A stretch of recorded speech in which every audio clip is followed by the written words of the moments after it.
আমরা জানি সবসময় আপনার মানুষের পাশে থাকতে ভালোবাসেন, মানুষের জন্য কাজ করতে ভালোবাসেন, তো আজ অন্যরকম কিছু একটা পদক্ষেপ আমরা নিতে দেখবেন, কি বলবেন? আজকে আমাদের প্রধান উদ্দেশ্য করা সেটা হচ্ছে জেলার পেশেন্ট জেলায় থাকবে, রাজ্যের পেশেন্ট রাজ্যে।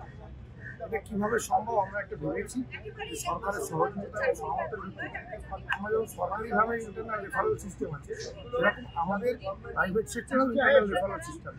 যেমন এখানে আমরা 5জন নার্সিং মালিক আছি, সবার কিন্তু একই করে কাঠামো। আমাদের মধ্যে সিটিজেন হসপিটালের মালিক আমাদের প্রেসিডেন্ট, ওনার ক্যাথল্যাব। আমাদের বাকি 3 জনের সেক্রেটারি সাহেবের তার ক্যাথল্যাবটা কোনো লিস্ট আছে কমপ্লিট। আমার আগামী দিন হবে হয়তো 6 মাস, আমার এখনো বাচ্চা। তো এই যে আমার ইন্টারনাল রেফারেল সিস্টেম থাকলে 4 জন দিয়ে আপনাকে এক্সাম্পল দেয়, আমাদের তো আরও 1000 জন নার্সিং মালিক আছে। তো ABC যেমন ক্যাটাগরি আছে, সেরকম আমাদের 10 বেড থেকে 500 বেড অব্দি নার্সিং মালিক আমাদের সঙ্গে।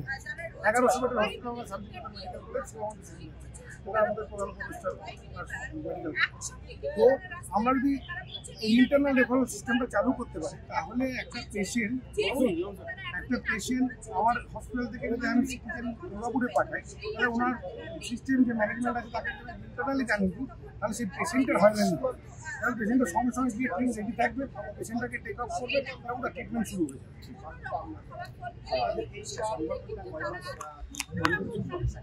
আমাদের এই সংগঠনের বর্তমান বয়স 4 মাস। কতটা জেলা নিয়ে এখন কাজ করছে? এখন আমাদের 16খানা অ্যাক্টিভ জেলা আছে, বাকিগুলো অ্যাক্টিভ হয়ে যাবে। বেসিক্যালি নর্থ বেঙ্গল জন্য আপনাদের কি চিন্তা ভাবনা? নর্থ বেঙ্গল নিয়ে তো আমাদের চিন্তা ভাবনা, আমাদের প্রধান উপদেষ্টার চিন্তা ভাবনা নর্থ বেঙ্গল 2টো মেডিকেল কলেজ। প্রথম মেডিকেল কলেজটা মালদায় করার আমাদের অ্যাসোসিয়েশনের সহযোগিতা নিয়ে, এবং পরেরটা নর্থ বেঙ্গলে কোচবিহারে করা। নর্থ বেঙ্গলে যে কলেজগুলো হবে সে বিষয়ে কি কথোপকথন হয়ে গেছে?